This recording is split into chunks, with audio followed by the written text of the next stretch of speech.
Welcome to Hafa Hour, Guam Unfiltered. Ahoy! Ahoy! Aye! Oh, for a die Guam, hear that I come alive. From just Pirates Cove, we sailing for what's right. Captain Jeffrey Pigwell keep the compass true. Andrea on the map, Guam directory coming through. Tigs with the signal, save our startup loud. Doc Akimoto on deck, AMC proud. Leaning close, let the real talk run. Ha good nya to man, everybody has one. No whoosh on this ship, no fear in our eyes. Raise the sails to the truth, watch the whole place rise. Hafa Hour, Guam Unfiltered. Hafa Hour, Guam Unfiltered. Ahoy, ahoy, sing it unfiltered. Guam sauce for true seeker, yeah, we deliver. Hafa Hour, Guam Unfiltered. Everybody now, Guam Unfiltered. They do to Santa Rita, in Alohan too, Talo Fofo in the reading. This one's for you, Don Farrell in the room, Charlie Hermosa near. We ask real questions, make it crystal clear. Tenorio Calvo, Ada, Camacho names in the race. No banners on this deck, just truth to face. Independent pirate party, stand firm, stand tall. Continue to continue, answer the call. Clap, clap, lean in close, let the real talk run. Hagotnya to month, everybody has one. No hush on the ship, no fear in our eyes. Raise the sails to the truth, watch the whole place rise.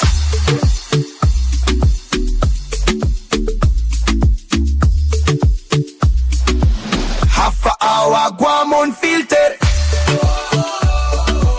Hafa Hour, Guam Unfiltered.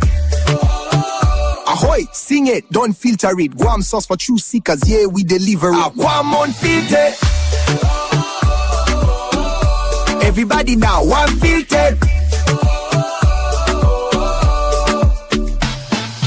White ladies breach when the night wind blow. Truth don't scare when the truth must show. Chief Gadao and Matapang strength we carry on. Sarina in the tide sing, Guam sing along. Continue to continue. Independent pirate party. Hafa Hour, Guam Unfiltered. Hafa Hour, Guam Unfiltered. Ahoy, sing it, don't filter it. Guam sauce for true seekers, yeah, we deliver it. Tune into Hafa Hour, Guam.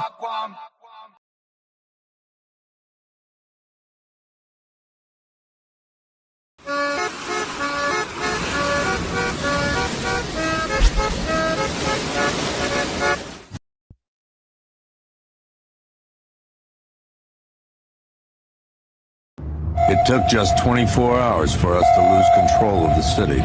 Tonight, anything here? Gotham's relying on one man to save us all.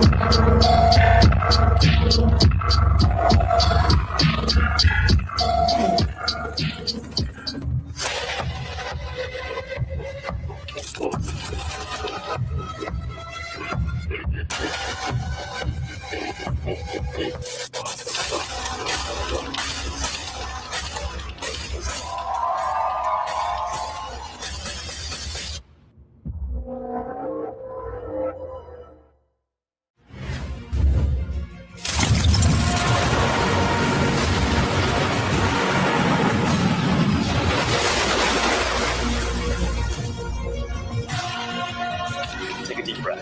Can you tell me exactly what happened? We were outside the outlets when someone tried to...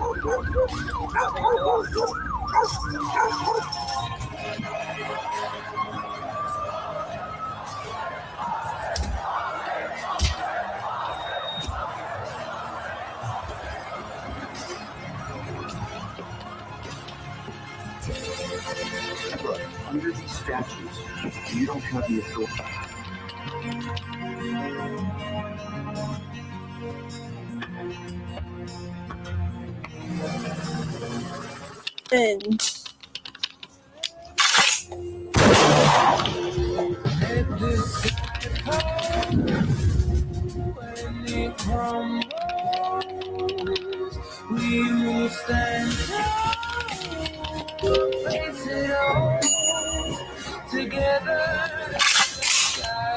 Responsible gun ownership is the law.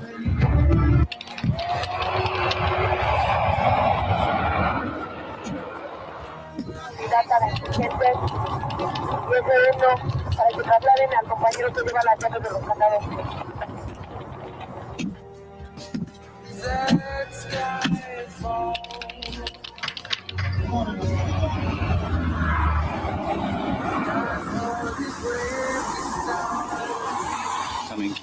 from that appellate. Now, Before they realize what we know. I understand the.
A few moments later. 10, 9, 8, 7, 6, 5, 4, 3, 2, 1.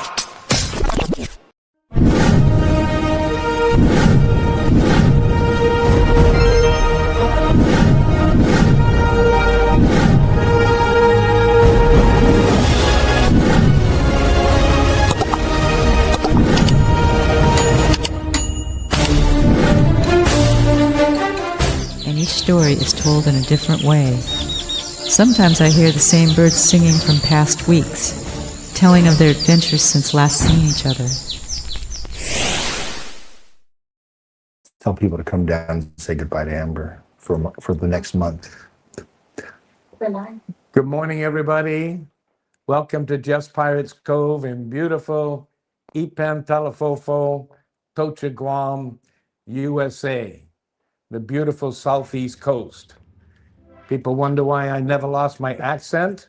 It's because I'm still on the southeast coast. Now, this is episode 43, season 2, and it's May 24th, 2026. We got great things to talk about today. Tomorrow's Memorial Day, and by the way, we'll be having our great barbecue tomorrow for Memorial Day. Now, Charlie's here, Hey. the doc, hey, Amber Bach, myself. And we'll start off with some of the things Amber has in the gift shop. What do you got, girl? Okay, as always, we have Don Farrell's books, Guam with the History, Liberation, and CBs and Super Forts. Yay. All three of these on sale. We're limited on the brief history. We have a lot of the Liberation and a few of the Super Fort. And we have some hats, good for the summer, for the ladies. We have these in different colors. These are quality embroidered hats. And what's the discount on those? 30%. 30% off on the hats. And we just restocked on our tie-dye map shirts. These have a map of Micronesia and our logo on them. And we have the Yokoi shirts. We have tank tops, t-shirts, and long sleeves. So 3 types on these. Ooh. Very popular shirt. We sold out a while back, and now we have plenty. We're gonna sell out soon. They're going fast. They're selling fast? Yeah. We got to send one to Tom in Hawaii, don't forget. And then we have our tie-dye t-shirts. We get a new shipment of those? Yeah. Not recently, but we still have a lot of them. These are pretty. And our Guampa and Guama shirts. Designed by Stephen Pleadwell. Is that the same? Oh, that's a nice fuchsia pink. Show the front. Center, skull and crossbone, the logo. Beady. What else? Our Mogold honey. Now, we're going to run out of this. We have to harvest next week. So if you want to get some good, nutritious, healthy honey, come down soon. What else? We got some hot sauces. Ooh. Hot sauce. We have 6 different flavors, and we have some on sale, 50% off. Whoa. Come down and get that and burn yourself up a little bit. Speaker. Pika pika. Here today, gone tomorrow. Hey, Jeff, before we let Amber go, could we just do a shout out that we might be having to say aloha to her in the next couple of weeks because she apparently has gotten orders to go to Hawaii. So we enjoy her presence, but it looks like her time with us might be limited. So folks out there, come down and say hello and then maybe goodbye to Amber while she finishes up her career here at the Jeff's Pirates Cove. But what it presents to our community is an opportunity to talk about the employment opportunities here at the Cove. Could you speak to maybe jobs that this summer people are going to need to know about if they're looking for a job? We're looking for servers, bartenders, line cooks, cashiers, a little bit of everything, you know? And then maybe a manager. So there'll be some management opportunity. So for folks who are dependents or just folks who are looking for a job in this new economic climate, college students coming home, as long as you focus on the work, because again, this is a really important place to work. And then for those really good high school students who know how to follow instructions. Jeff, can you talk to the training opportunities that you provide here at the Cove? Yes, well, we have 48 employees in many different positions, and I've got to tell you, if you come here, I'll expect you to work hard. But to get by in life, learning to work hard is a big benefit. We start you, we'll train you from, if you want to be a server, we'll train you as a busser. If you want to work in the kitchen, we'll train you on the line. Lots of jobs available. And it's all day hours. You don't have to work at night because we close at 7. That's the latest we're open on the weekend.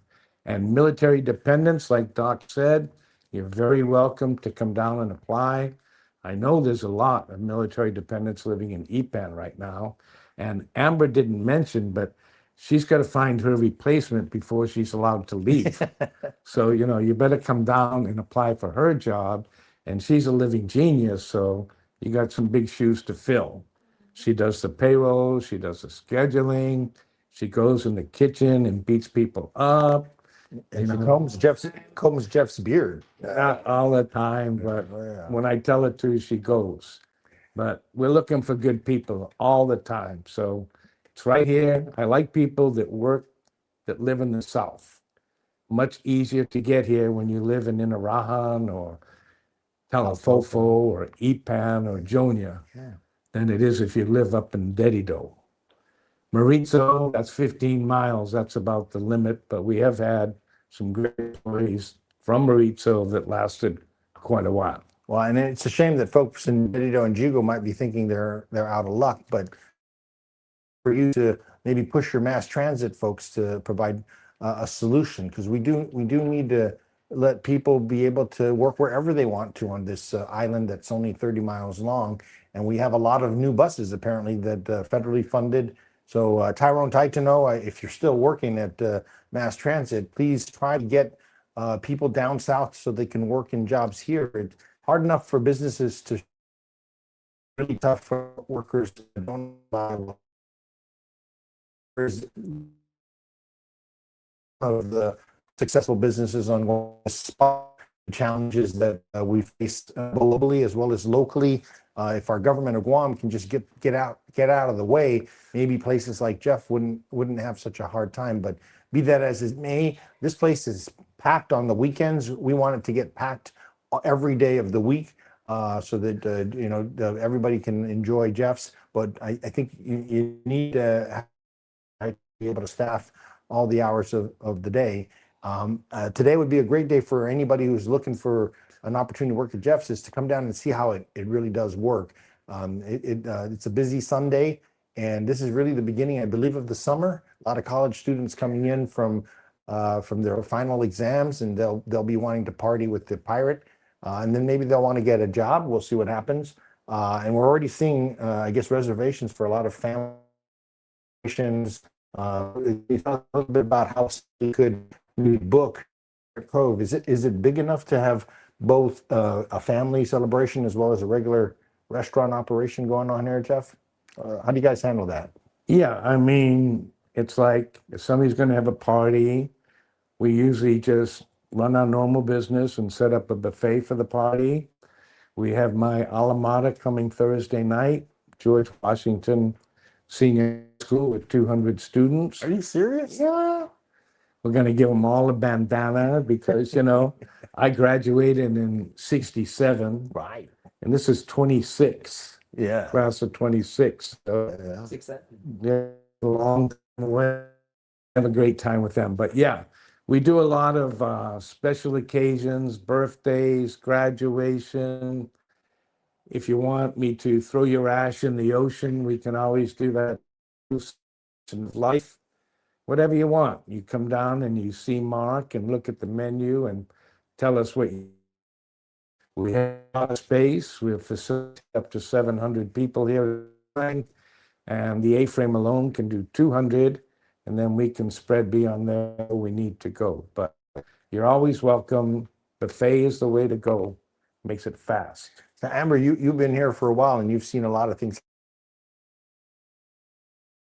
Bikers who are going around the island suddenly show up at Jeff's wanting to pee or get a beer. So how should Cove so that they don't get disappointed that they have to wait a little while? What's the best way for a large group like today coming from church, or a bunch of military guys coming out of the barracks deciding to come down to the Cove? What do you suggest to them? So Call reservations. Yeah. 79 COV. Or 789 to go. And 8646. You have a website with interaction there too? Yes, we do, but it's always better to call because do it personally. And then our partner company in the house. You want to put a plug for your business? You guys looked like you were busy last night. We were. We had the Coast Guard had an event there, so we hosted a lot of the coasties. There was a promotion get together, and it was a good celebration there. And then we also had some folks that were from off island, Palau, Saipan, that were celebrating. Family that are graduating today. Huge shout out to UOG class of 2026. Wow! You guys made it. Some of my students are graduating today, so I'm really super proud of taking the next step. And maybe they're the ones that are kind of take some time off before they kind of figure things out. Maybe they can work here with you, Jeff, or myself, or with you at the clinic. Yes. And so, but tomorrow is one of the things that we wanted to do, that I really wanted to do, and is really provide free. The meal will be on us for the Gold Star families. Wow. I know a lot of them, and we've become very close in the last couple of years, and it's always heartwarming. It's always it really touches your heart every time you hear their story, right? So their sons and daughters have the ultimate sacrifice for the the defense of our nation, for our freedom that we have, and wives, husbands, daughters, sons, and so for the families that come out tomorrow. The meal is on us. So come out during lunchtime, come out during dinner, have a great seat. I'll be there. We look forward to sharing that that meal with you. Just in case you don't know, he's talking about beans and barrel, and is it appropriate? It's Mighty. You're in the village. Mighty. Correct. It is in the village. The easiest way to are where the old fire used to be. In Cosmo. Yeah. Young. Also known as. You guys have become iconic now. No, and for those who know it as Cosmos, there is a front door. Don't have to come through the back. If you want to, you can come through the back. You guys have really cleaned up that space, though. I don't remember it ever being that airy and green. It used to be kind of a dark kind of, seedy looking area, but it looks like you're developing sort of a back patio overlooking the river. Yeah, so that's one of the we have. I mean, obviously, we do have a permit for once a month. We are able to open up for a beer garden. Oh, We're gonna sort of line up as the summer do the swing. and just, I'm sorry if it's too information, but it looks the political events that are going to be at your spot. We definitely are open to host. So if you do have any events, let us know. We've had a lot. We had the Bar Association on Friday, which is just absolutely, and they're very strict. They gave us a time and they said, hey, listen, we want happy hour, and that's happy hours from 5 to 7, and then like These were the lawyers. right. Yeah, and so good conversations. A lot of them were saying, here's my business card in case you need some advice. Yeah, that's right. That's a topic. We're going to come to that. So that was a big topic of discussion. Obviously everybody has their own opinion. Jeff and I, we have our own thoughts as well. So, at the end of the day, we were trying to not to sway away from the beans and barrels, but at the end of the day, the conversations that we had that night was because everybody asked you like, hey, what happened? But then you also have to go back into the whole evolution of this as to why we wanted to run. Yeah. And as soon as, you start talking about our 10 planks and what we wanted to do while we were doing this, everybody really was looking for a different option. At the end of the day, we were it. And so now we've got to be able to work through that. But a great discussion. We were going to bring it in a little later, but no, we'll do it now because on Tuesday, apparently there will be a meeting about the issue that Charlie's alluding to, which is the fact that the Guam Election Commission decided that Jeff's name is Jeffrey and that somehow they couldn't figure out that the pirate and Charlie were entitled to be run as independents in this next upcoming gubernatorial election. And so they basically disrespected the 500 people who bothered to write down their name in support of this candidacy. And it's really thrown the whole campaign into turmoil. I think it's put the pirate in a really foul mood. It's put me in a foul mood. I mean, we are all putting a big effort to try to give people a choice. Well, Doc, the day that we turned in our petition, they looked at it. They looked at it. Yeah. They saw Jeff. They saw Jeffrey. Yes. They stamped it. They accepted it. Okay. Yes, sir. Instead of saying, "Oh, can you just change this? Help us." Remember? Yeah, they were here. That day, they helped us complete our applications. And if you also remember, I asked Maria when she was here, well, this is before we decided we were going to run. What if I ran as a write-in? And she said, no, don't run as a write-in. That's too many wasted ballots. That's too many problems, right? But now they're pushing us to that kind of thought. You know what I mean? It's pretty bad, right? Well, and that's the thing. Let's just clear the air. You guys were sincere in your efforts to run. You made a big effort to get all these petitions. You particularly, Jeff, you were face to face with people who were supporting you. They knew you. They know you. You're iconic on this island. So there's no confusion about who Jeff Pleadwell, the pirate, is. The Guam Election Commission, though, is trying to act like they live somewhere else and they have no idea, what these petitions are all about. And they're basically letting down the 400, 500 people whose names are on these petition ballots that somehow they feel are invalid. But now this meeting apparently is to settle this once and for all. So there is a chance that reason will prevail, or maybe attorneys will clarify the situation, or Ron McNinch will be heard, because this whole primary process is foul from the beginning, according to Professor McNinch. So, but it's obvious by the form itself. There's flaws that have never been fixed. I mean, if you're going to say it has to be the legal name, you should write in there legal name. Right. So then, if one of our helpers or volunteers is taking signatures, they see that it says legal name, and they put in the legal name.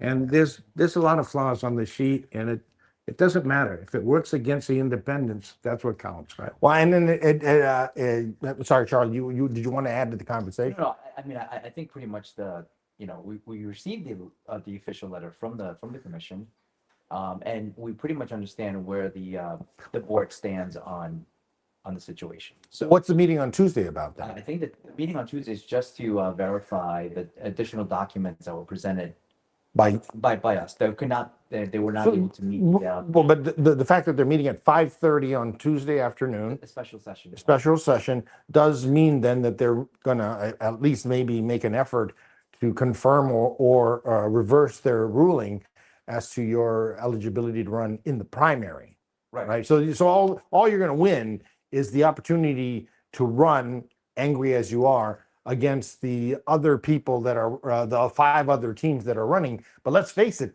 this this situation has got a lot of other people interested in you.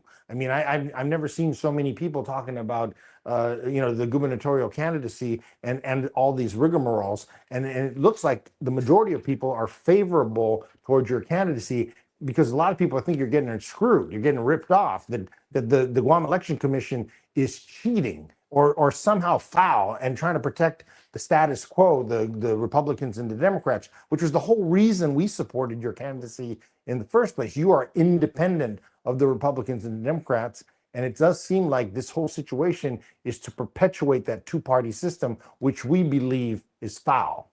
Well, another thing, there wasn't enough time between the dispute and when the ratification was going to take place. Right. Okay. Right. So they said, well, no matter what, we can't change it. That's not good, right? Right. There should be a thing in there if it says it's 2 weeks for open government law that has to be known ahead of time, then they shouldn't be ratifying the candidates until 2 weeks after.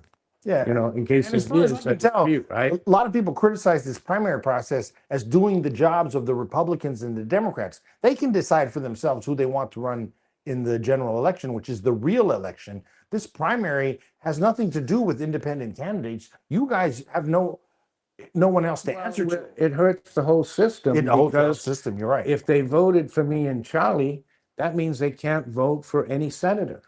In this primary. But that doesn't seem fair to me either.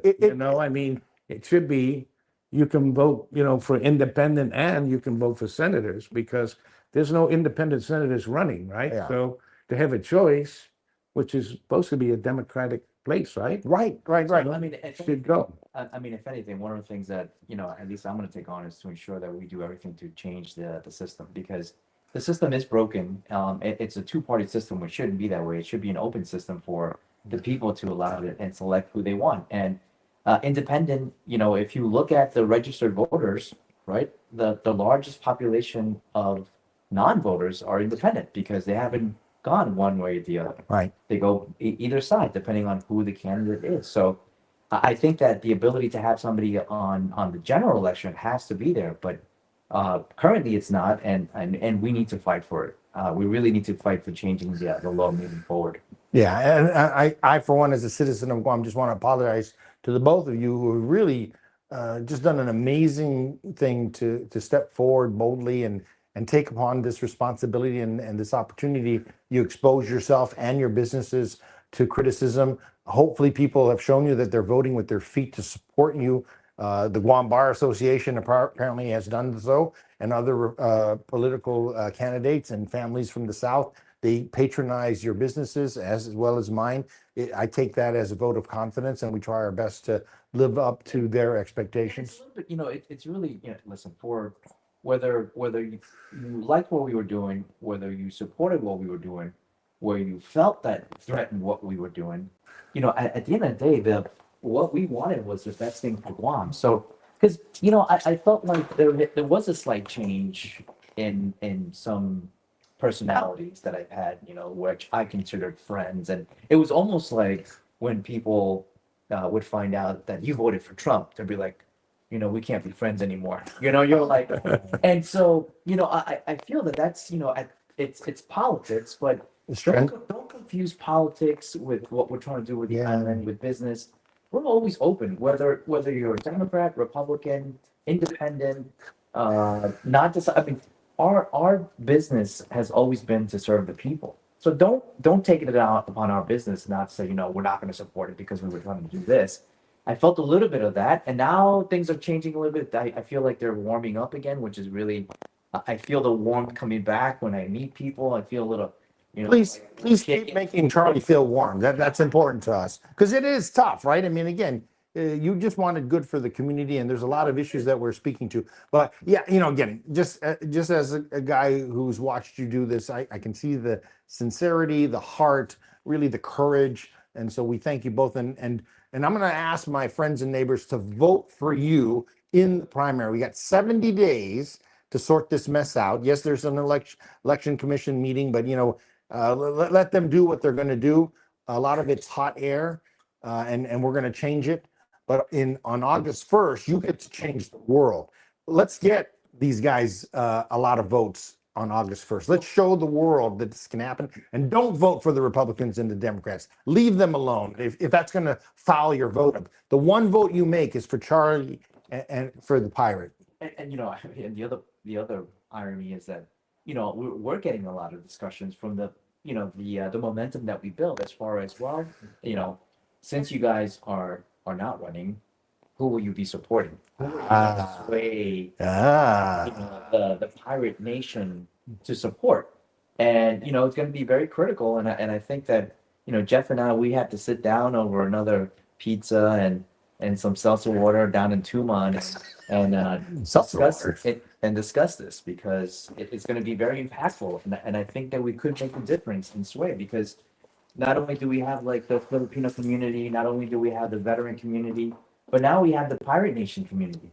And so I think that's a group that we could sway the election one way or the other.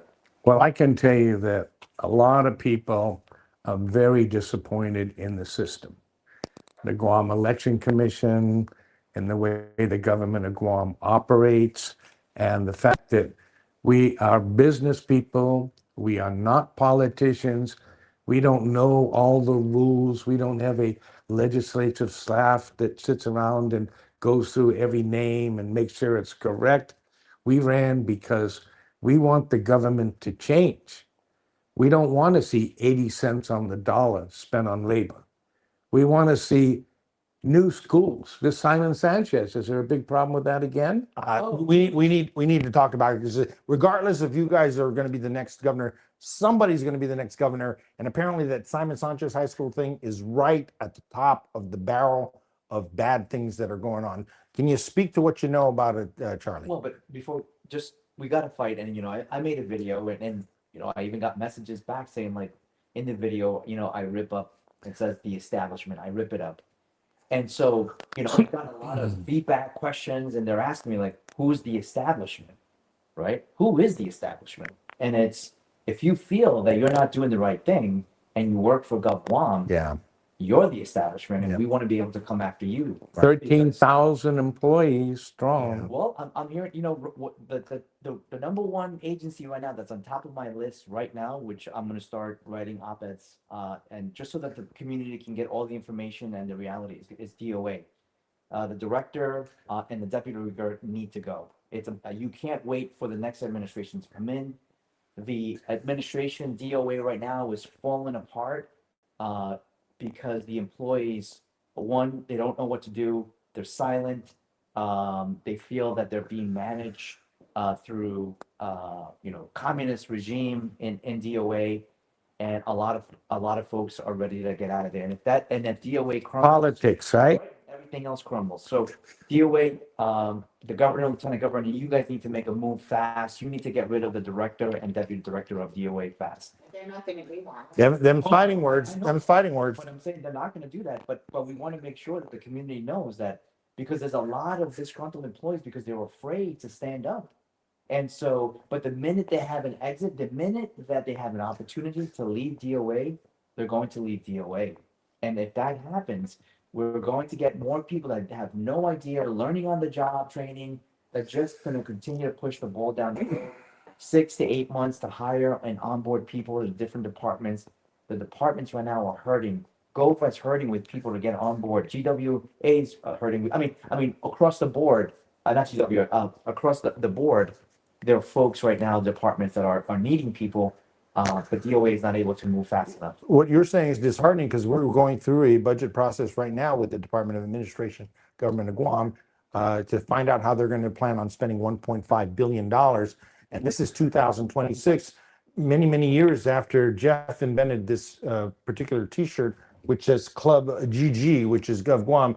And Jeff, I hate to do this to you, but could you stand up and just show the boys and girls out there what the back of this, it says of the corrupt, by the corrupt, and for the corrupt. And this shirt, you produced this obviously out of passion. 40 years ago, 40 Doc. years ago. This is And a it still 40-year applies. This is a Greg Flores original. That is a classic. It's a museum piece one day. But I think you should reproduce it because it speaks, I think, to the heart of what Charlie's talking about. Can you accept the fact we're corrupted? Come on, man. I don't accept it. No, I refuse to accept it. This And you is the shouldn't problem either. with you, you know? Those of you out there that are, either chuckling or furious, change it. This doesn't have to be the case. New York City used to be run this way. It was called Tammany Hall. Louisiana had the same problem with their governors. California has had corruption. Everybody's had corruption. Hawaii's had. So can we clean up our act? I mean, we're finally getting money, right? We have $1.5 billion in the government of Guam. So you can't say it's because we don't have the resources. There's a boom going on. The military's deciding to just rain down money that hopefully will benefit our people. Let's face it, it's for the Department of War purposes. So it's not for our good, but there is an economic opportunity there. You were going to say something, sir. Agreeing with you. And, the entire government, the US government, all the governments that we've been through, they've all had some type of corruption. What we want to do here, we're not saying that we want to be perfect. Like, we want to say like what we say is if things are doing quasi the wrong way, but are getting to the standards that we need for our people to live, the school budgets, we got them through procurement. Now, if we put them into, and they're running well, however they got the school buses, if the system works and now we're moving people from down here working at the Cove and nobody is dependent on their vehicles, paying for gas, which is $6. They're making $9.25 and they're paying $6. It just doesn't add up. It's crazy. We should be, okay, listen, we're not perfect. Well, we got the buses, but We're the pirate nation. We're all sinners here. We're not saints, and we're not going to let perfect get in the way of good. We don't accept corruption. We don't, if the corruption helps is what he's saying, maybe. I mean, the best time to make money is when, there's blood in the streets. But we just don't like it when people are being selfish while others are suffering. Right. Our brothers and sisters in Saipan don't have power. Their water is contaminated. They've been devastated by a typhoon, and we're throwing them pittances because we're too busy fighting with each other about Sanchez High School and the Guam Memorial Hospital. I mean, we have white people problems over here in Guam. Can we get a grip? The corruption that's killing us is hurting our own children, our own community, our own people. Don't lie to yourself, Josh, while you sit there. That hot dog thing, that comfort cuts thing, that was terrible, man. A lot of people had faith in you. We believed in you. You sat here and you sold me on being a man of honor and somebody who wants to help his community. Then root out the corruption in your own house. Dude, root out the corruption in Adelup. Do it now. He's saying kick out Ed Byrne at the Department of Administration. I can't disagree because Mr. Byrne, he sounds really suave. He sounds like he knows what the shit he's doing.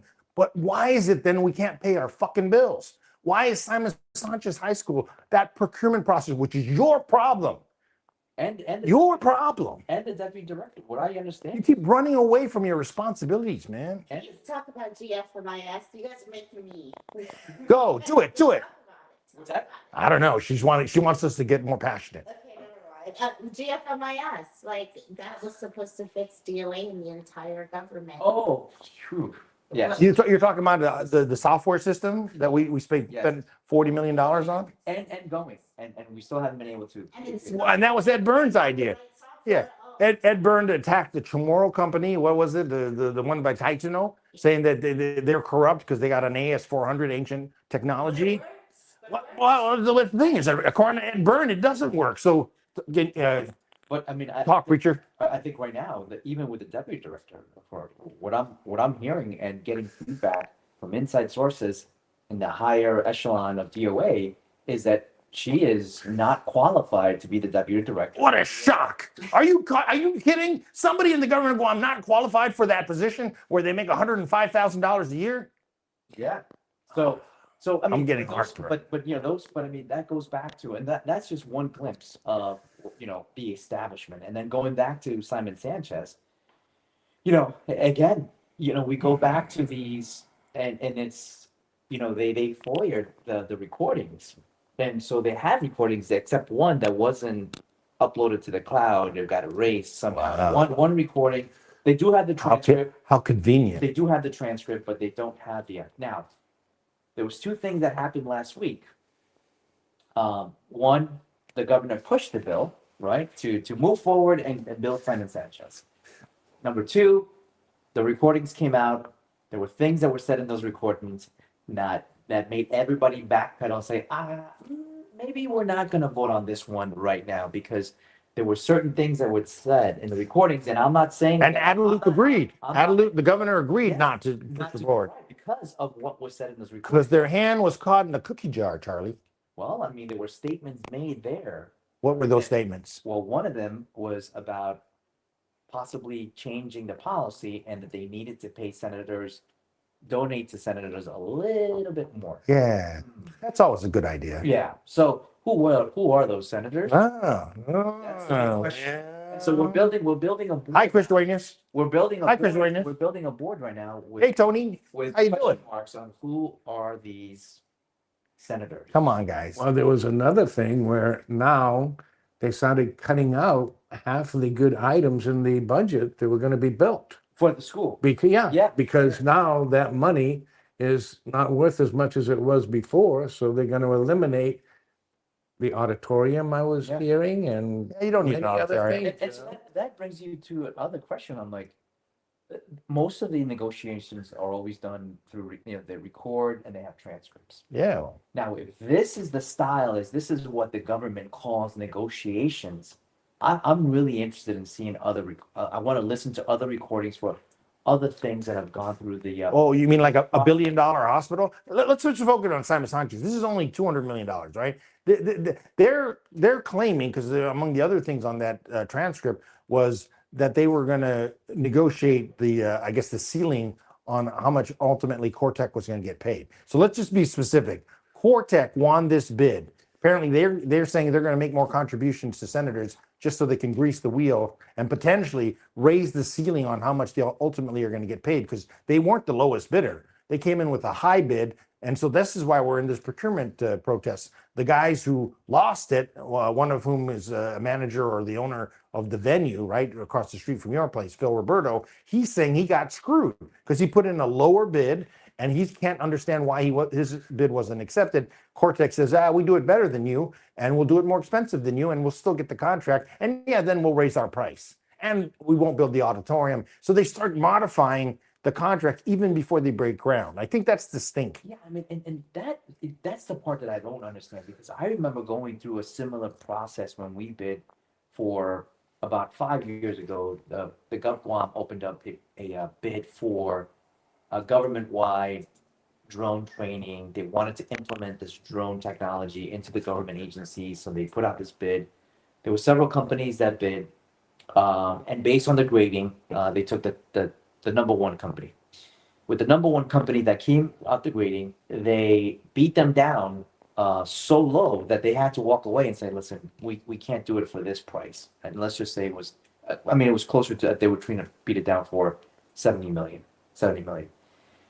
When we saw the award of the company, that we were like, if this company gets it, it's a little fishy. But when this company did get the bid, they got a bid for 225 million. I'm sorry, 225,000. Sorry, 225,000. Yeah. No, the drone is still barely. Yeah. So they were beating us down for 70,000, but the award went out for 225. Wow. So we don't understand how those negotiations happened from when we had this based on the requirements. So unless DOA is corrupt and the governor's office is corrupt, and I've identified people What do that you they mean, want. unless? Right, well, I'm just trying to help them out. So the thing is, Cortec was the company that lost the previous bid and protested. And that's why Simon Sanchez wasn't built apparently 5 or 7 years ago, right? Now Cortex's the winner, and they're apparently trying to modify the bid now so that they get more money.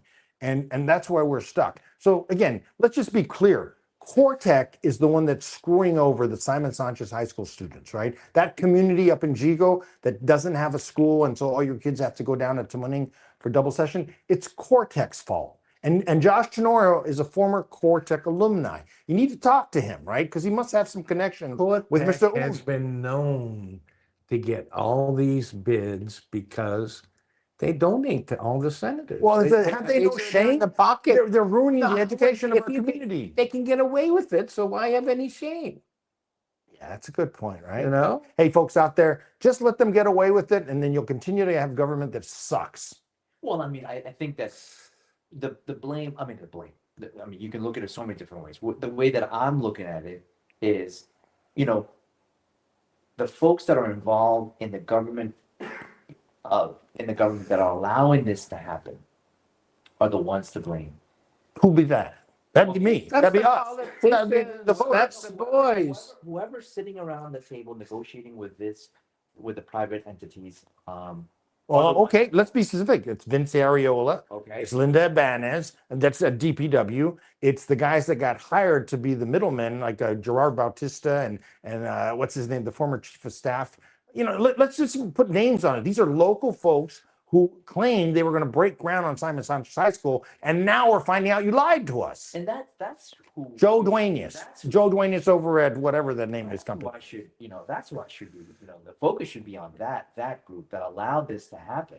Because if they knew that there was something wrong, they should have raised their hand and said, no, this is not. Or how about not take the day off? I mean, it's Memorial Day weekend. It's a 3-day weekend. I hope you guys are working on this, right? Because the Simon Sanchez High School kids are graduating right now, like the Israelites. They've been wandering into the desert.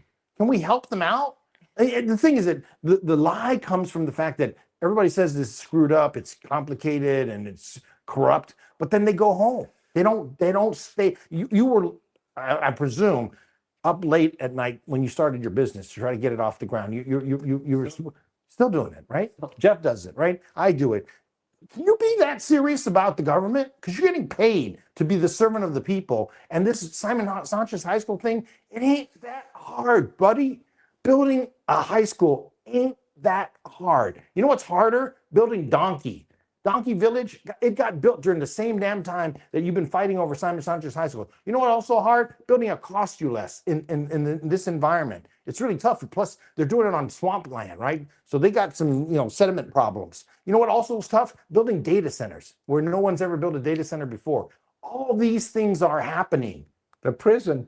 The prison didn't happen, right? Prison didn't happen. Guam Memorial Hospital didn't happen. Simon Sanchez High School didn't happen. That's the point. Government of Guam is failing in the middle of a very difficult time. We are at war, yet the private sector is doing stuff. Now, and the flip side to all this is the fact that, we also get a lot of folks that come to the restaurant and say, you know what, I love you. I listen to you guys on Sunday. I watch you guys on Sunday. They give good feedback because you know what, there's a lot of stuff that you guys are saying that we can't say because of this and that, but you guys are saying it.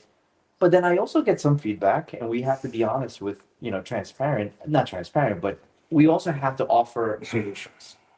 Yeah, it's very easy. We got them. It's very easy for us to be able to say, yes, get rid of the director, deputy director. We need to stop corruption. Yes. What would be some of the things that we can tell our audience? Well, you're the one who wants to fire Ed Byrne, so who would you put in? Ooh. Yeah, but even if you fire Ed Byrne, there's a government award system for RFPs. There's a process. Mm-hmm. But the federal government has that process, so why can't Guam have that same process? That's right. No, absolutely. And for some reason, we try to reinvent the wheel when it comes to stuff like that, right? I mean, we try to make it Guam centric, but some solutions. Well, no, because number one for what we were trying to do is you have to come out and vote. Yes. I mean, yes. If you feel that the folks within the 38 didn't do what you wanted them to do because they work for you, then you need to make a decision on that, on who you're going to vote in on the 39th. So, because there's a lot of newcomers and some old comers, right? Some old senators, previous senators that are coming back. Sure. That, you know, their name is already, you know, synonymous with, you know, the well, no, I'm not gonna, but that would be easy enough to. Oh, okay. No, I'm saying Sorry. synonymous with being part of the legislature in the 34th, 35th. And so now they're back. So, you know, is that the makeup that we need, right? Both from the Democrat and the Republican, you know, some folks that are coming back. Is that the makeup? Do we want the makeup of all just freshman senators and half of the older or the folks that have been there for several terms? Those are the decisions that you're going to have to make. We're pointing out things of the way that we look at it. And so we want to be able to offer solutions for everything that we're talking about. DOA, for my solution in DOA, there's a problem and it always has to go, the buck stops with the director and the deputy director. That's where the issues should be handled and they need to go. And you start working it down. Superintendent, if you have an issue with DOE and the superintendent is not doing the job, you can't give the superintendent 6 months. Like, it doesn't work that way. And in any business, in any private business, I've never heard of, I need 6 months to get my feet wet and kind of understand, like. Is that what she said? No, I'm just saying, like, in the last public hearing, they were saying, well, you've been there for 6 months already. What's going on? She had the job before. She was the interim superintendent. And she was the senator in charge of health, education. Within a month. She should have solutions already. Just tell you, CEOs in the private sector within a month, if you're not productive, you're out. The board, next meeting of the board, which happens once a month, they vote on you and you are out. As quickly as they got you in, you're out. Why is it that we can't look at it that way? We don't have time for 6 months, a We're year. just so forgiving. Yeah. Okay, so we're looking for solutions though, right? Yes. So would you go for, how about privatized management of the government of Guam, like they do in certain cities throughout the United States, where they have a professional management team? I mean, if you look at it, in the areas, there's some major cities and some, like the Chicago, St. Louis, there's some smaller cities that have done this and it has worked. I think so. Yeah, we have a paper from Al Israel from years ago that shows where this town, I don't know if it was Pennsylvania, it's all privatized. Yeah. And it's much bigger than Guam. Right. And so the procurement And issue. the objectivity in the decisions is what we need, right? I mean, it's still run by the government. Right. There's still elected officials that are managing this specific Right, entity. representing the people. Representing the people, but the decision making is being done by this external agency that's managing, and they know what to do, and they know exactly how to manage Department of Education, health, Water systems, power. And they're mission focused, right? I mean, again, Correct. they need to get it in their head, the government of Guam, that this is not a game. This is not some political game where you get to do it your way, jungle rules. There's people's lives at stake, right? The quality of the water that we drink, the power that's You see the power now, the company is suing Guam there we go. for $11.3 million. That's right. You know, in the very beginning, I said that power plant needs to be built by a U.S. company under U.S. guidelines, and the quality that has to be there and the decisions that have to be made have to be consistent to help the military and to benefit the public. And also the outside, all the structure outside, it's a mess. Are they fixing that? No. How many crooked poles do you see on the way? So the when you drive? water, the power, the education, public health, the prison, we have so many failures in the midst of all this federal funding and local taxpayer dollar going into our government. High-paid employees, 20% You know, increase. there's such a focus on coddling government employees, and then bureaucracy clearly is prime, not service. So this is, you know, I think why Donald Trump wants to take over Greenland. I mean, he's already proven that he could take over Venezuela. I mean, how hard would we? And they've already taken over Washington, D.C. and Puerto Rico. So to think that Guam's problems aren't going to rise to the level of a federal takeover, and this whole thing, this territory, which is really a part of the Department of Interior, could suddenly lose all autonomy and all these public services be managed by not a private company that of our choosing that would answer to the legislature or the governor, but rather a person that's going to answer to Donald Trump. So I mean, we are playing with fire if we don't get our act together, and we should get our butts kicked because there's a lot of problems and a lot of serious solutions that need to be applied. So we're not just about complaining. I reject that criticism that all we do is criticize. We don't just criticize. We provide hard-ass solutions. You just can't handle the truth. Love it.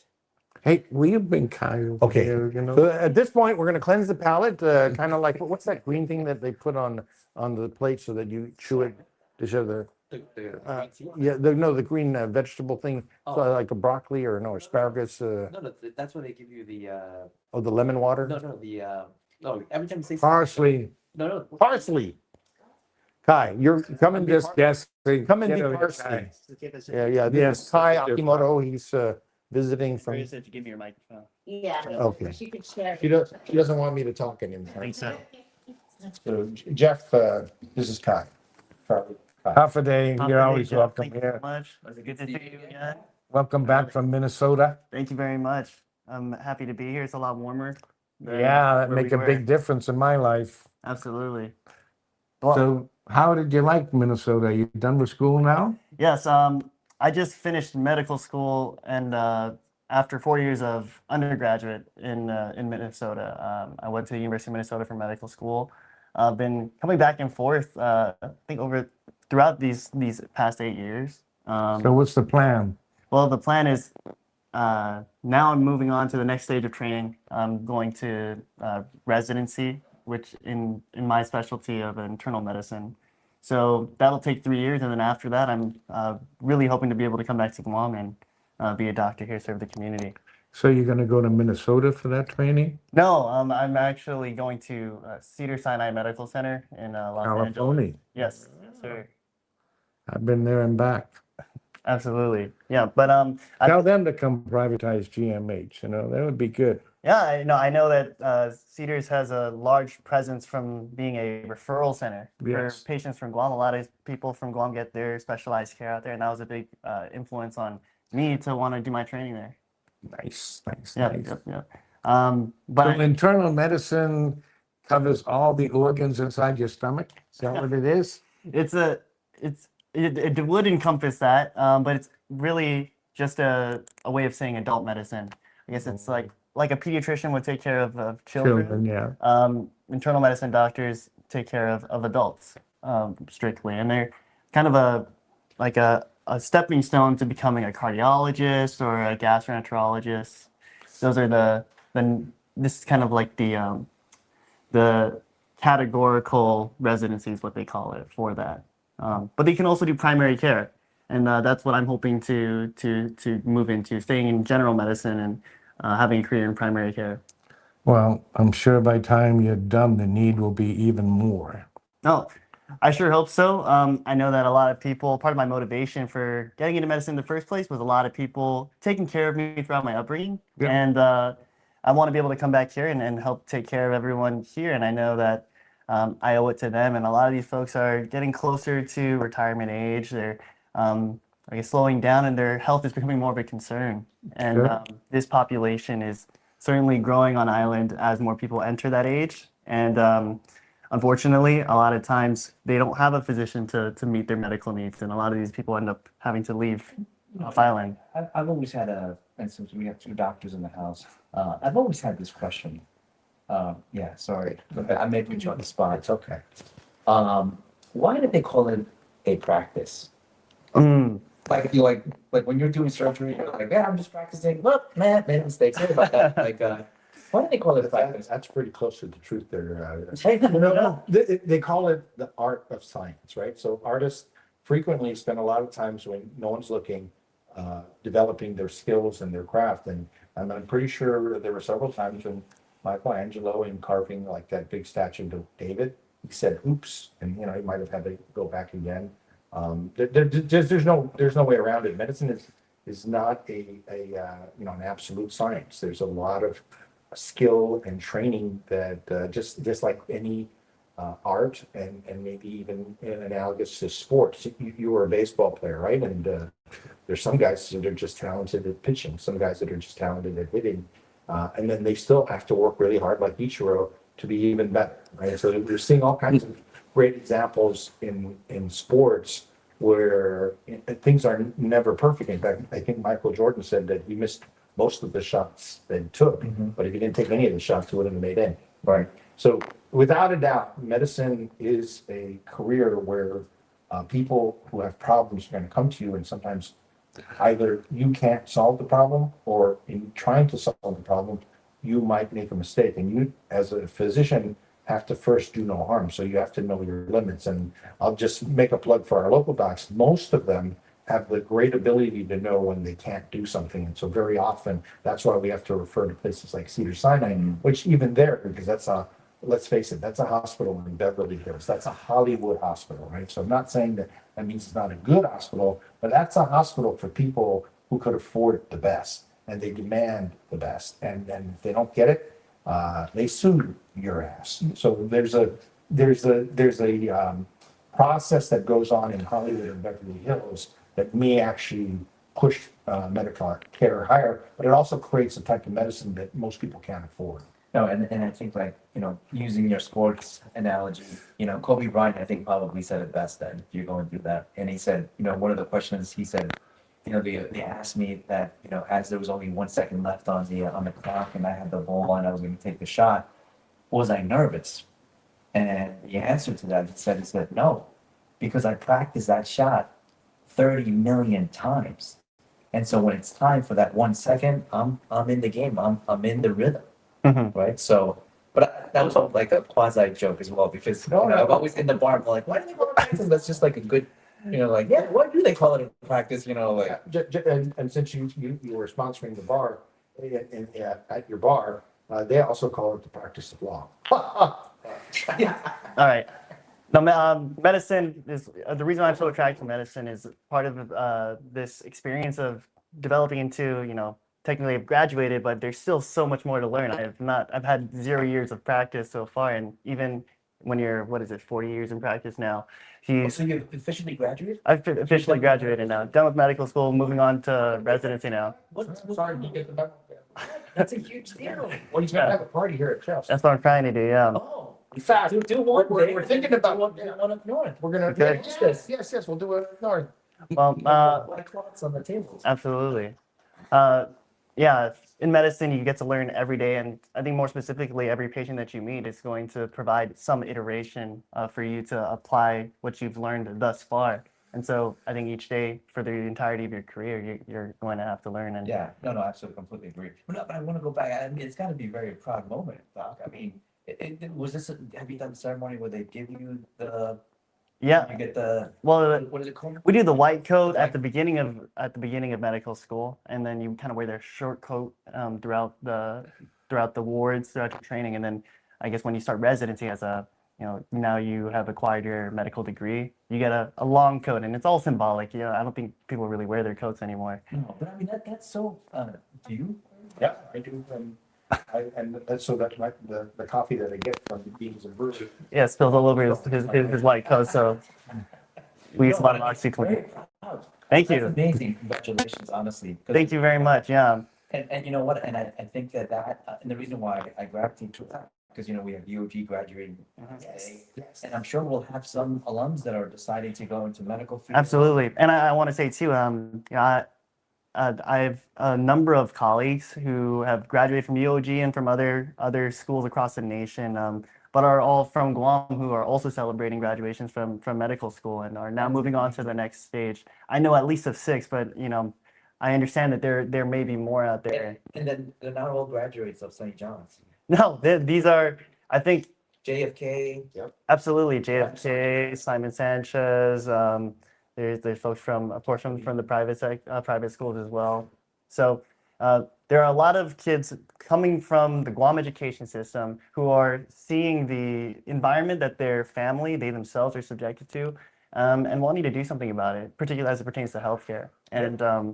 And each of the people that I've spoken to, they have some part of their mission is motivated by what I just described, being able to come back to Guam Absolutely. And I think that's one of the reasons why I was kind of compelled and honored to be talking with you guys today, is that this is your platform has certainly opened up this discourse about how can our community work towards changing towards not necessarily creating an environment that's easier for doctors to live in and work in, but more so how can doctors maximize the impact and the care that they're able to deliver to their patients. And since all of us want to be able to come back to Island, we want to be a part of that as much as we can. So appreciate being here and appreciate what you guys are talking about, particularly about I guess your call to action for the voter, the electorate as a whole to come out and vote in this upcoming election. But I think without saying it, there's this acknowledgement that I think I was reading that somewhere around 16,000 millennials and Gen Z on Guam did not turn out to the past election. And I know this is a trend observed nationally, that there's a recognizable lack of participation in a younger generation, in my generation. And I mean, so now you're in the medical field, and and this is the real world. Yeah. And so now when you look at that, when you look at what is it that would drive you to vote, right? I mean, because now you're looking at, you're concentrating, you have so many things going on in your mind. Is the last thing on who you need to get as governor or as senator or as president or whoever on your mind, because you're just starting out right now, so there's so much going on. But what would compel you or push you to say, you know what, we need to go out and vote? I think me personally, I would hope that it's enough to just recognize your civic responsibility. But as you just mentioned, there's so many competing interests. People struggle to put food on the table. They have,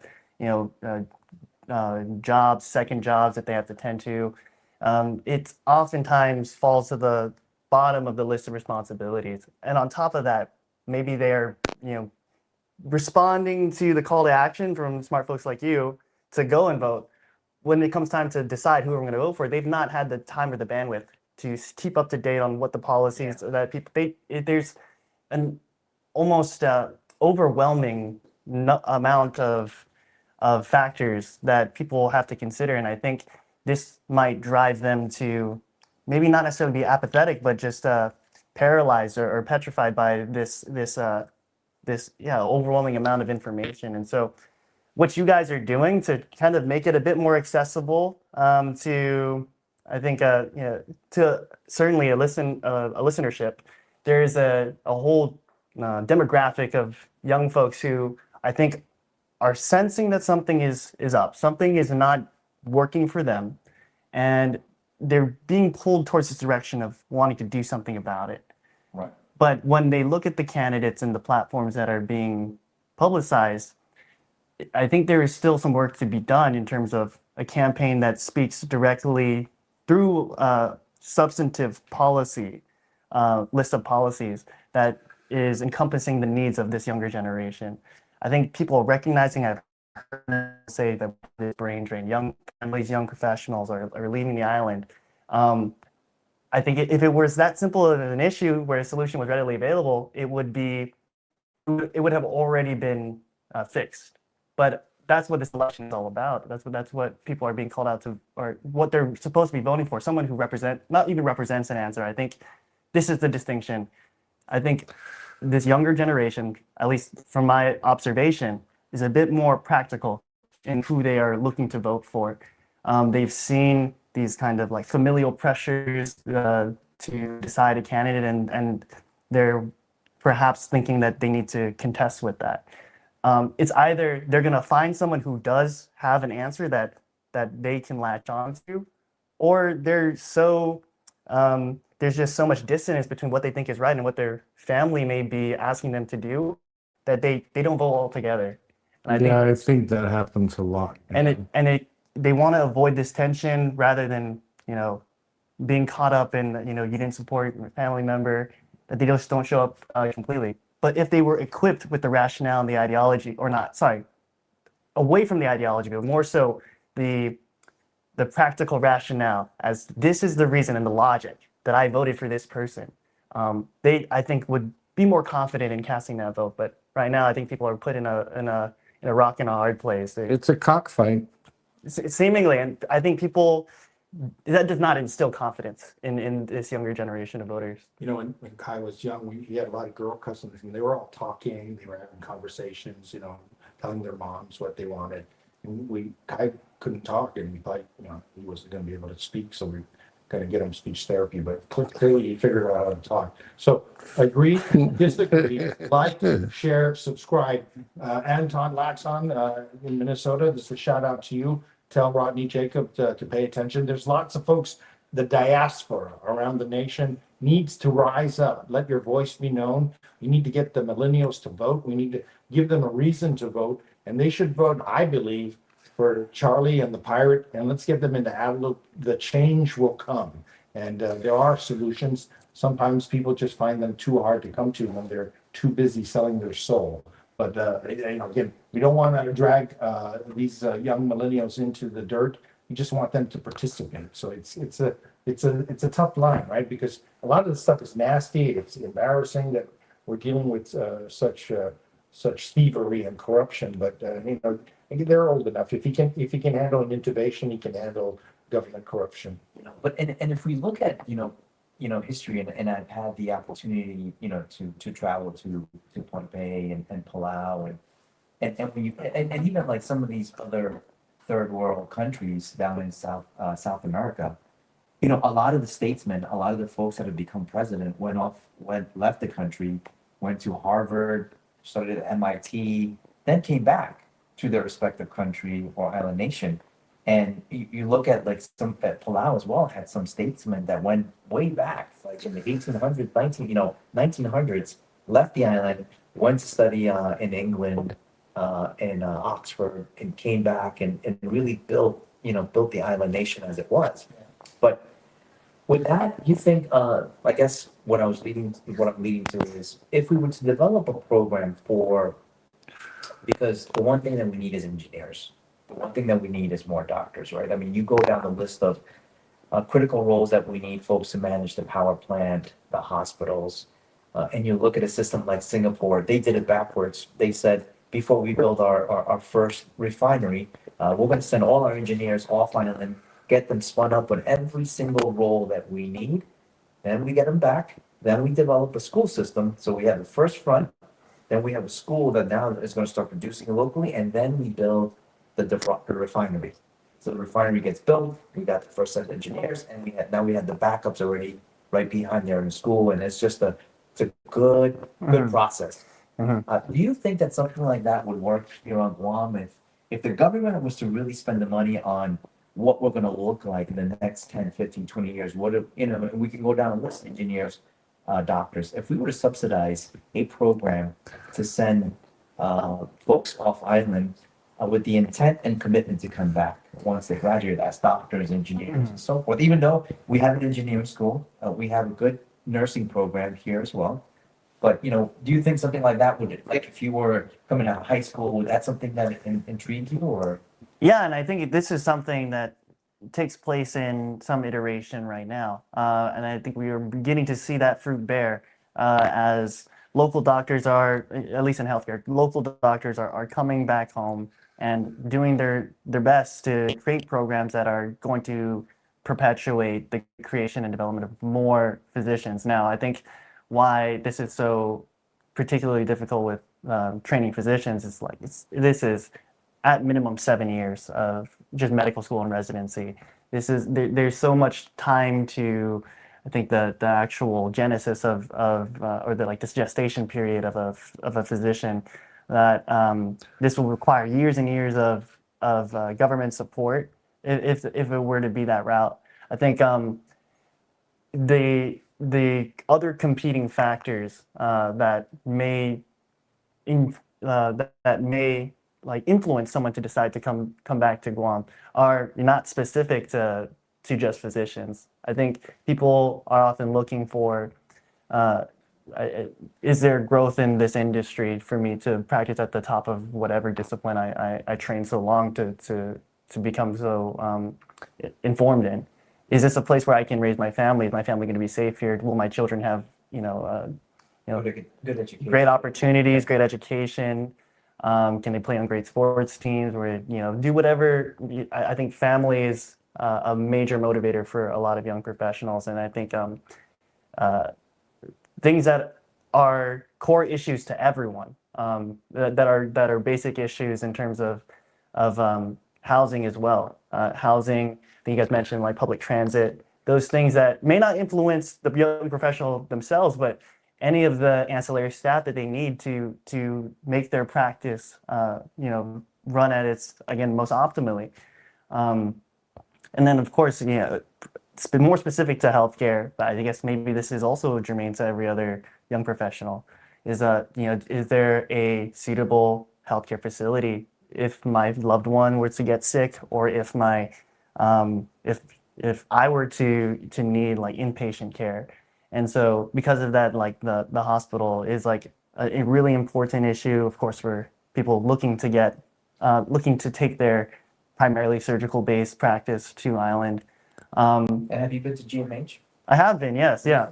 Or I'd say it's been about a year since I was last there. Yeah. soon, right? The boxes are still. They painted it They recently. just painted it. It's a little off, but parking lot. They're adding more parking spots. Oh, okay, that's right. They're putting lipstick on a pig, but the thing is that I think structurally, they're making more effort to upgrade it, so it's better than it was before. So shout out to Dr. Jolene Ellen, but systemically, they still have not rectified some of the major issues. So, again, I think we're gonna eventually put him in deep water, and I'm not trying to protect him or shield him. No, because the questions you're answering are penetrating and deep, because you're that kind of a guy. I just think that their generation, I think, are doing what they need to do, and our government, to their credit, the government of Guam has put out financial support, particularly for doctors and lawyers and disciplines that we don't have at UOG. But more and more UOG is stepping up, and so we rightfully should bring that money back home. So the engineering school is great, the other ancillary services. But actually, Al-Kai doesn't mind, but he actually turned down the local scholarship because he was able to get a scholarship with the National Health Service Corps. So he has an obligation to the federal government to do service, and hopefully it'll allow him to do it here or in Palau or Pohnpei to fulfill his obligation. There are monies to help people who want to go into medicine. The real thing winds up being, like he said, is providing for a environment to bring your family back home, because almost the number one thing that influences professionals, this, Charlie, is your family. If your family can't survive, or is not doesn't like where you are, there's too many challenges, you're not going to stay. And that involves housing, transportation, education. So we have to make this community good for everybody, not for the doctors, not for the engineers, not for the lawyers. It has to be good for everybody, and it needs to be a community that makes you proud, right? So I'm not proud of the government of Guam right now. They're shameless in their corruption. So that needs to change. And I think if we get good people in, like you and Jeff, into Adelup, I'll immediately be more proud, because I'm thinking, hey, you know what, this community has made a decision for big time change. So this election and all elections are a chance for us to renew ourselves. And I do think we're on a upward progression. Jeff's been a big part of it. He's proven you can build a successful business far away from Tuman, away from transportation, all the challenges that he faces, and yet he's proudly wearing out his black Stetson and looking like the man. He looks My like mechanic gave this to me. Chuck. a mechanic. Hi, Chuck. Thank you. Yeah, Chuck, thank you. Everybody out there, like, share, and subscribe, because I'm not lecturing Charlie, I'm lecturing you. Let's get this community better. Everybody wants, I think, a better place to be. And then I think, good builds on good. It's a force multiplier. But appreciate your questions. No, absolutely. I mean, because I'm always intrigued, especially, I think that one of the things we're going to start at Beans and Barrels, and it's going to be called Beans and Barrels Incubator. And so what we want is to bring down those high school, or even maybe at the elementary, but most likely high school students, who we can get some speakers to come in and develop, the next generation of entrepreneurs or folks that want to go in engineering, and just kind of have that little talk. Because I was having this came about with a discussion I was having with somebody last week that, but they asked me a question, why did you go right versus left? And I was telling them a gangster story, because I could have gone left, in Queens, in the streets of Queens. I was doing some bad stuff, and I was going to Catholic school during the day, and then I was like this gang leader at night. I had like a double life at the age of 11. I swear, this is a crazy story, but a true story. City story.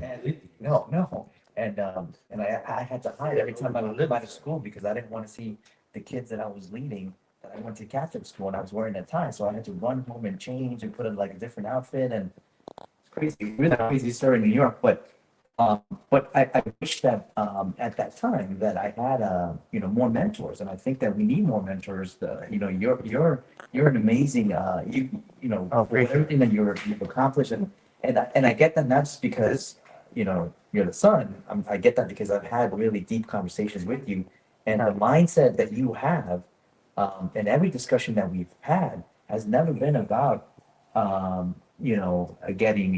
becoming rich or anything else. It's about helping the community, helping people, doing what you love, the medical field, and everything has been with the intent of the region, how to. I appreciate that, and I love the idea of an incubator, kind of just a space to have these discussions with, aimed at this younger demographic. Because what I'll share, and you just witnessed it here, is that well, no, but no, more so is that there's this I think recognition of the toxicity regarding these like civic discourse, that many parents are going to try and keep their children as far away from as possible. And it wasn't until I think maybe like 2-3 years ago that I'm starting to pay attention for myself, and news is getting to me before he can stop it. And so I imagine that this is happening at every level for a lot of kids. And so what you're describing is sort of like this this supplementation of civics education that I think that is part of this, how should I say, apathy or feeling of being unequipped of this younger voter base that I think we really need to rectify, and movements like this to create this engagement. And maybe this is something that parents, you might try to find a way to have these tough discussions about why the community looks the way it is, without just saying, you'll find out when you're older. Like these are important things for your children to grapple with, because as soon as I started finding out why, I'm trying to find out, okay, how do we fix this? And I think revolutions historically have started in coffee shops and in pubs, in Pirate Nation type establishments. So Jeff's Pirate Coves, Beans and Barrel represent, I think, this generation's meeting place, and in many ways, like the graduate school education on civics, like he's mentioning. And so thank you for opening your facility. Again, I think a lot of people are just kind of praying for you because it's a tough time and it's a lot of work, but it's inspirational. And Jeff's been doing it successfully for a long time. We want it to be even more successful. So everybody come down today and celebrate this Sunday with the Pirate. We're going to be headed over there in a few minutes to break bread and then go over to Beans and Barrel, because you guys have a full Sunday schedule as well. So until 6 p.m. we'll be open, and then we have actually graduation events happening tonight. So wow, awesome. I was actually already doing that for giving back to the community. You founded a nonprofit. Oh. Yeah, I work with a number of, not just me, but a number of my friends, really, who are among those people who graduated from medical school. We put together a group that's focused on mentorship for high schoolers and college students who are interested in trying to become doctors, and help us be a part of this effort to improve healthcare in this region. So our group is called Chalanamti. We have a website, and I'll share that. Like, none of the things that I'm saying, everything I'm saying here is my own individual opinion. The group represents only pre-medical mentorship at this time. So really grateful for all the support that we've gotten from everyone. And so can we congratulate Megan? Did she graduate? No, Ryan graduated. Megan is doing a master's of public policy, actually. So Megan Gimmon, though, is a previous valedictorian at the University of Guam. I think she was a biology student there. And our family's from Yap. She represents, again, a whole group of other people that have taken the research route. So she's taking, instead of going into clinical training in the hospital, she's doing her master's of public health. Well, she's doing a master's of public policy right now, and then but she's finishing her clinical training. And this is just one other tool in the toolkit for her to effectuate the most change she can as a physician when she returns. So she was one of the other founders, and then the other guy he mentioned, Ryan, who is graduating. He just graduated. He's doing general surgery. From Harvard Medical School. Yeah, both of them are. He spent most of his last couple of months doing surgery or In Palau. In Palau, and It, he was actually in Truk when the typhoon happened, didn't he? Were they in Chuk? I think they might have been. What's his name? Brian? Ryan Beneventi. Right, but it was like that. So this child hunting group represents the kids, not just the millennials, not just sitting by playing video games and not worrying about themselves and their belly buttons. They're actually worried about the world. And we challenge the rest of you out there to do the same, because engineering, like you mentioned, accounting, and just civic mindedness, right? We absolutely need our teachers to also rise up and be compensated on a national level. We just need to do a lot of things better so people can stay home. But if you wait for us to do it, me and Charlie, we got other things to do, and Jeff too. It does take, I think, lifting yourself up, and then people will come and praise you and hopefully help you out along the way. And then if you want to get an attaboy from us, we will. And so for anybody out there who wants us to maybe talk more about what you're doing, this is a great platform, as Kai has mentioned. A lot of people listening, and we thank you for staying tuned to our future shows as we talk about more about what Guam is doing. And the website is chalamenti.org. Yes, it is. For those who want to find out more information. Yeah. So we are headed up on the lunch hour, and now we're going to actually do our +1, -1. okay. Unless Dr. has something else you wanted to go over? What is this? What is this? Except if there were any comments. We do have a lot of comments. First of all, I just want to say that Patrick, everyone knows Patrick, okay? And there are a long list of comments from him. Richard Leon says, there's still no talk about the Guam judiciary corruption. Dave Duenas says, let us not seek the Republican answer or the Democratic answer or the right answer. Let us not seek to fix blame to the past. That's still Dave? Yeah, that's Dave. Very statesman like, yeah. Yes, and then we have other people chimed in as well. Miho Osaka. Hi, Miho. Jerome McDonald. He says 500 million is missing due to fraud. Recap for the last 60 years, there's been a lot of you scratch my back and I will scratch your back.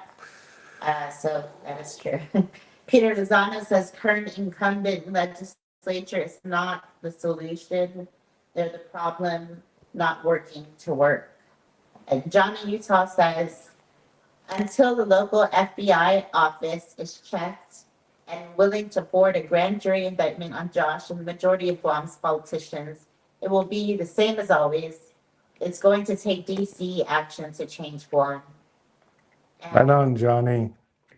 Get Trump over here and Goj and Elon Musk, and let's check it out. And then we have Amiho said Hafade Akimoto. Hi. Shan Ackerman, good evening from Washington State. Hello. And Patrick Shan. Moriarty, who has a lot of comments. Thanks, Pat. Okay, so we'll read one of them. A lost golden opportunity to execute the governor. The governor is a hypocrite aside from being a taxpayer and thief and a high-tech crook, and she's attending this memorial service to honor veterans, ? And it's a whole statement. Okay. And there's 3 of those. I don't condone violence. I don't Yes. And then that's it. There's many people who came in and out to Thank you, support. And there you go, guys. But now we're moving on to Hafa Hour, the +1, -1. Okay. If you're watching online, you can play with us. You can give a plus or minus to the candidates of your choice. We're talking about gubernatorial candidates, and we'll start with Doc because he has his +1 up and he's ready. Yeah. You can go last, so you'll see what he did. My +1 is to Jeff and Charlie for fighting the good fight, and this politics stuff is brutal. Really appreciate their courage and just their sincerity, and there's a lot of folks who really appreciate what they're doing. But let's have those lot of folks then vote. on August 1st. Write in Charlie and Jeff, and don't worry, I mean, the primary is not the end of the road, but let's let everybody on Guam know where we stand. Viva Pirate Nation. That's my positive. And then I'm just gonna randomly, it's not randomly, I'm gonna go negative with Josh, because, you know, Josh has been the governor several times now in the last couple of weeks, and there's just been a lot of things where he can stand up and show us what's he gonna do when he really is the governor, because he's been acting. And that lame legislation to kind of force the Cortec contract through despite the protests, that's not the way to go, buddy. You gotta get everybody in the room and just resolve this issue once and for all and break ground. That passing the buck to the legislature, if that's how you're gonna be governor, then I don't want you to be my governor. Thank you, Doc. Yes, sir. Charlie, I guess you can go. Oh, we go? Yeah, I mean, we're putting a plug for ourselves again. Do it. But I think that, yeah, we're gonna, you know, Jeff and I, and the reason being is because I think the, you know, the Pirate Nation and the way that I described it, even to last night with a group of people that came in towards the end as we were closing, but we still kept it open. And we had a really good conversation, and they always ask, like, you know, how did you and Jeff come together? And, you know, when I explained the planks, when I came, you know, explained a little bit of the Pirate Nation. Pirate Nation was a sort of, you know, it was almost just not a club, but it was just almost like, you know, Pirate Nation, but it actually started getting definition, it picked up strength, and now it's a movement. Yeah. And everybody wants to be part of this Pirate Nation. I mean, there's a lot of folks that are the last thing I say is the last discussions that we had was like, you need to join the Pirate Nation, and they said, yes, we want to join the Pirate Nation. So it's a movement. It's a legit movement now. So for everything that we stand for there, myself and Jeff. On the -1, unfortunately, I'm gonna have to give it to the speaker and Mary.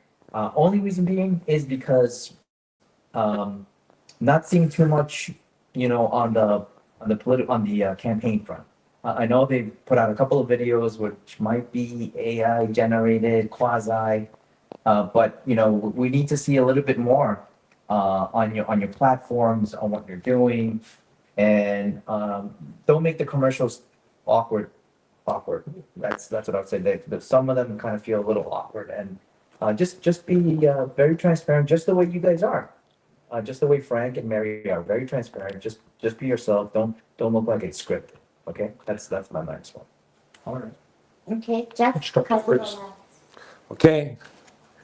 No matter what we do, Pirate Nation, the Force, you name it, I'm up for me and Charlie. I give us the +1.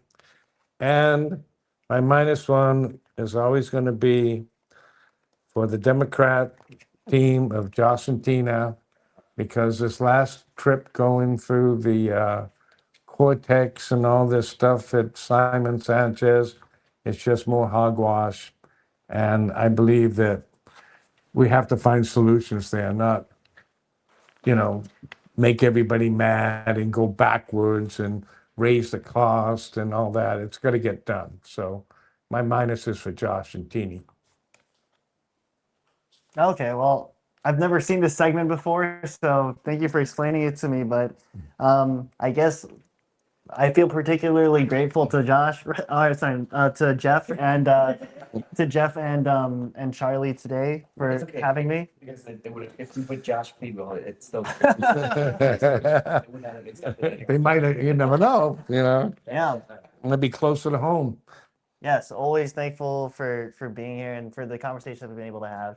And I guess the -1, this is pretty contentious, but no, I'll just say only -1 today. I'll just say for Josh and Charlie again today, because I think sorry, Jeff and Charlie today. Just because, you know, it's Hafa Hour and we keep letting my dad talk too long and they're going over an hour. So Hour and a half. exactly. So thank you. It's okay, Dad. Go ahead. I'll let you go because you weren't supposed to put you in the political side too. So, and the final question here, Kai, have you heard the song? Oh, I can't do this part. Thank you everyone for tuning in. Oh, thank you for everyone for tuning in. You've never seen your daddy? No, I can't do this part, guys. I have something to get to. I apologize. He went to a Bruno Mars concert, so he has. Listen, you got moves, you gotta show up, so. That's a party. I mean, you would dance. Well, dancing to Bruno Mars. Welcome to Hafa Hour, Guam Unfiltered. Ahoy! Is this like the short version. Is this like the exit song? Oh, okay. Over a diagram. Hear that I come alive. From just Pirates Cove, we sailing for what's right. Captain Jeffrey Bigwell keep the compass true. Andrea on the map.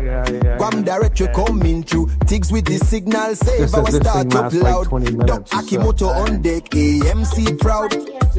8 minutes. Leaning closer, the real talk run. How good to man. Everybody has one. No wish on this ship. No fear in our eyes. Raise the sails to the truth. Watch the whole place rise. Yeah, you guys have got it down. Hafa Hour, Guam Unfiltered. Is this how long is it? Hafa Hour, Guam It's Unfiltered. too long. Ahoy, ahoy. Sing it unfiltered. Guam sauce for true sika, yeah, we believe it. Whatever creates engagement. Yeah. Everybody now, Guam Unfiltered. They go to Santa Thank you so Rita, much. in Alohan Okay, too, guys. Chalo Fofo in the reading. This one's for you. Don Farrell in the room, Charlie I'm Hermosa here near. for We ask only real another week questions, now. make it Yeah. crystal clear. Tenorio Calvo, Ada, Camacho LA. names in the race. So, No banners on this day. moving in just officially shoot to there. face. Independent pirate party, stand firm, stand tall. Mansion. Continue Yeah, to 500 continue, square foot answer the mansion. call. Clap, clap. Too Lean much. in close, Too let the much, real too talk much. run. Hagotnya to 2 months, everybody has one. We're No Cedar hush on Sinai the and ship, Beverly no Hills, fear so, in our eyes. Raise yeah. the sails to the truth, watch I the live whole right next place to the hospital. rise. I guess so. No, I should have said this earlier. Defend Cedar Sinai, but they're actually the largest independent provider of services to Medicaid in the state of California. Yeah, to Medicaid. Yeah. Ahoy, sing it, don't They go to filter UCLA. it. Guam sauce for true seekers, yeah, we deliver it. Oh, really? Yeah, West Hollywood. I need to. Yeah. Everybody now, Found one it. filtered. UCLA. Oh, okay. Yeah, that's a little bit down the road. You'll White find Ladies it. Bridge when the I'll night find it. wind blow. Truth don't scare when the truth must show. Chief Gadao and Matapang strength we carry on. Sarina in the tight sing, Guam sing along. Just amazing. Continue to continue. I need to look for Rex. I've never really been to, I guess, that part of LA before. My brother kind of lives in that area, so yeah, he's got all these places to take me to. I can take him to Fat Sal's then. Ask him about Fat Sal. Yeah, There's a lot of problems tomorrow. That's it, everybody. there are. Wave, shake hands, everybody come down to Jeff. Come down to Jeff's. Come down, come up if you're down. Come down if you're up. Hopefully to raise Jeff's spirit. Election thing. Are we on still? And Gary, yes, and Gary Timino says, Viva Guahan. All right, Viva Gohan. Viva!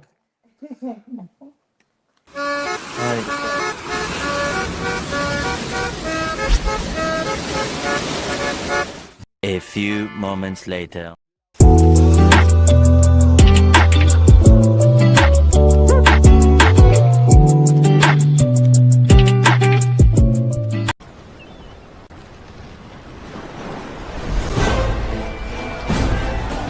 Time to go.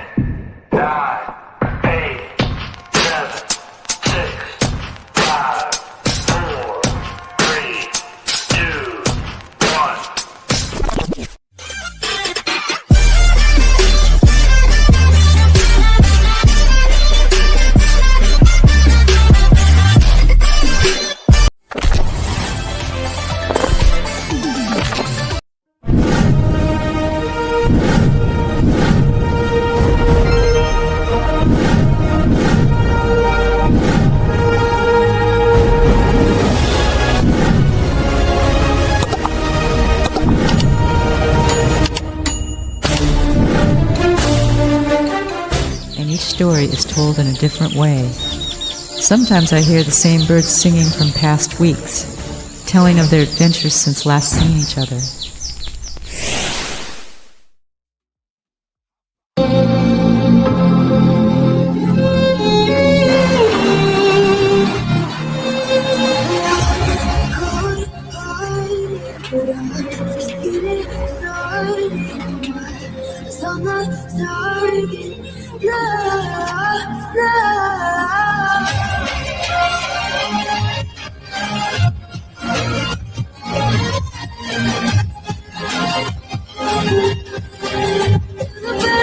I'll make you proud, Grandma. Promise. That's better. Okay, we're done. The property lines. Sir, please wait here. I need you to stay by the car. Okay, I got it. Just tell me what happened. Has been breached. Confirmed reports of multiple attacks in the capital. Please, we're now in a state of alert. Go!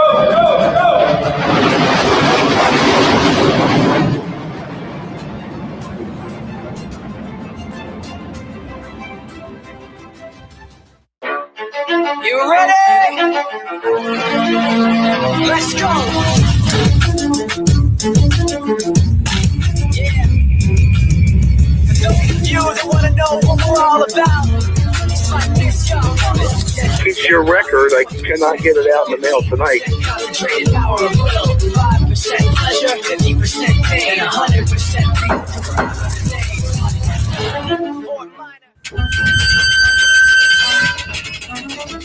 Come on in. Yes. But I didn't. Details emerging of a major political scandal shaking the island.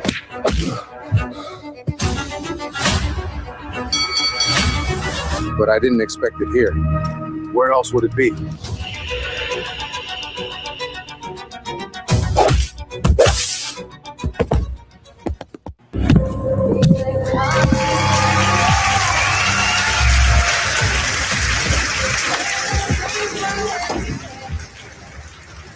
Only thing that's on my mind is who's gonna run this town tonight.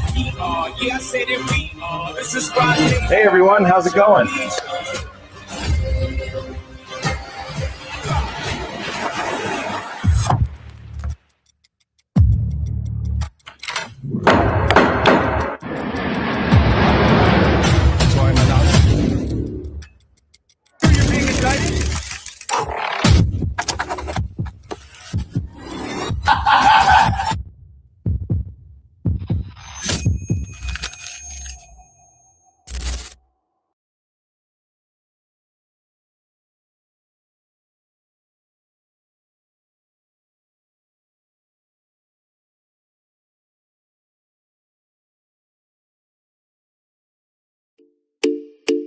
Welcome to Hafa Hour, Guam Unfiltered. Ahoy!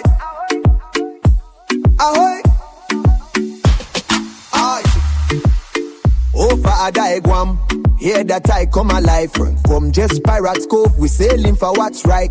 Captain Jeffrey Pigwell keep the compass true. Andrea on the map, Guam directory coming through. Tigs with the signal, save our startup loud. Doc Akimoto on deck, AMC proud. Leaning close, let the real talk run. How good nya to man, everybody has one. No wish on this ship, no fear in our eyes. Raise the sails to the truth, watch the whole place rise. Hafa Hour, Guam Unfiltered. Hafa Hour, Guam Unfiltered. Ahoy, ahoy, sing it unfiltered. Guam sauce for true seeker, yeah, we deliver. Hafa Hour, Guam Unfiltered. Everybody now, Guam Unfiltered. They do to Santa Rita, in Alohan too, Talo Fofo in the reading. This one's for you, Don Farrell in the room, Charlie Hermosa near. We ask real questions, make it crystal clear. Tenorio Calvo Ada, Camacho names in the race. No banners on this deck, just truth to face. Independent pirate party, stand firm, stand tall. Continue to continue, answer the call. Clap, clap, lean in close, let the real talk run. Hagotnya tutumon, everybody has one. No hush on the ship, no fear in our eyes. Raise the sails to the truth, watch the whole place rise.